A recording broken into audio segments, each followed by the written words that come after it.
హైదరాబాద్ అడ్డాగా మరోసారి భారీ డ్రగ్స్ దందా వెలుగులోకి వచ్చింది. డ్రగ్స్ పై తెలంగాణ పోలీసులు ఎన్ని కఠిన చర్యలు తీసుకుంటున్నా నిందితులు వేర్వేరు దారుల్లో తరలిస్తూనే ఉన్నారు. తాజాగా ఉప్పల్లో భారీగా డ్రగ్స్ పట్టుకున్నారు. ఇందుకు సంబంధించిన వివరాలను ఎక్సైజ్ జాయింట్ కమిషనర్ కురేషి వెల్లడించారు. ఉప్పల్లో 106 కిలోల గంజాయిని సీజ్ చేసుకున్నామని ఎక్సైజ్ జాయింట్ కమిషనర్ కురేషి తెలిపారు. ఉప్పల్ హెచ్సిఎల్ ప్రాంతంలో ఒక గోదాంలో నిందితులు గంజాయి నిల్వ చేశారని చెప్పారు. Excise enforcement director Shahnawaz Qasim ఏర్పాటు చేస్తున్నటువంటి స్పెషల్ డ్రైవ్లో భాగంగా ఎన్ఫోర్స్మెంట్ టీములు, ఎస్టీఎఫ్ టీములు, డీటీఎఫ్ టీములతో పాటుగా ఎక్సైజ్ శాఖ కూడా గంజాయి డ్రగ్స్పై ప్రత్యేకంగా దాడులు నిర్వహిస్తున్నారని కురేషి వెల్లడించారు.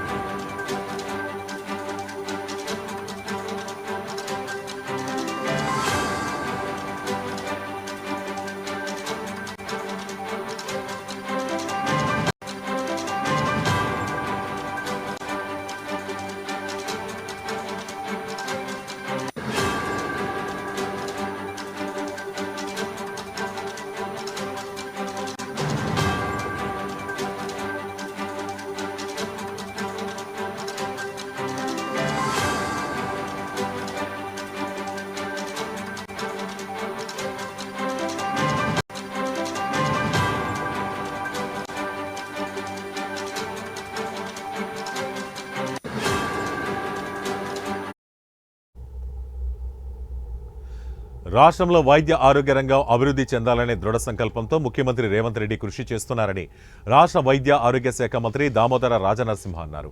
వికారాబాద్ జిల్లా పరిగిలో ప్రభుత్వ ఆసుపత్రి ప్రాంగణంలో 27 కోట్లతో 100 పడకల ఏరియా ఆసుపత్రి భవన నిర్మాణానికి రాష్ట్ర వైద్య ఆరోగ్య శాఖ మంత్రి దామోదర రాజనరసింహ శంకుస్థాపన చేశారు. కాంగ్రెస్ ప్రభుత్వం ఏర్పడ్డాక 8 మెడికల్ కాలేజీలు, 16 నర్సింగ్ కాలేజీలు ఏర్పాటు చేశామని, 400 మెడికల్ సీట్లు సాధించామని చెప్పారు. ప్రతి నియోజకవర్గంలో ఒక నర్సింగ్ కాలేజీ ఉండాలని ముఖ్యమంత్రి ఆలోచనని తెలిపారు. పరిగి ప్రభుత్వ ఆసుపత్రిని 100 పడకల ఏరియా ఆసుపత్రిగా అప్గ్రేడ్ చేస్తున్నట్లు ఆయన తెలిపారు. ఈ కార్యక్రమానికి స్పీకర్ గడ్డం ప్రసాద్, ప్రభుత్వ chief whip Mahender Reddy, Chevella MP Konda Vishweshwar Reddy తదితరులు పాల్గొన్నారు.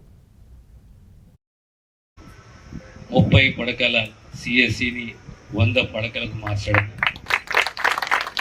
అప్గ్రేడ్ చేయడము, అంటే ఒక ఏరియా హాస్పిటల్ స్థాయికి రావడము.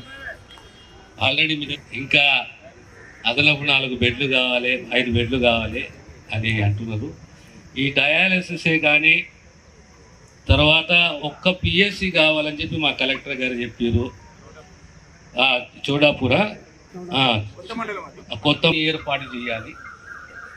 దానికి అనుగుణంగా ఒక ట్రామా సెంటర్ని కూడా ఏర్పాటు చేయాలనే నిర్ణయం ప్రభుత్వం తీసుకుంది. ట్రామా సెంటర్ అంటే కనీసము 5.5 కోట్ల రూపాయలు అవుతుంది. దాంట్లో సిటీ మిషన్ కూడా ఉంటుంది. ఇవన్నిటితో కూడి ఒక యావత్ రాష్ట్రంలో మొదటి ఫేజ్లో ఒక 84 నుంచి 100 ట్రామా సెంటర్లను ఏర్పాటు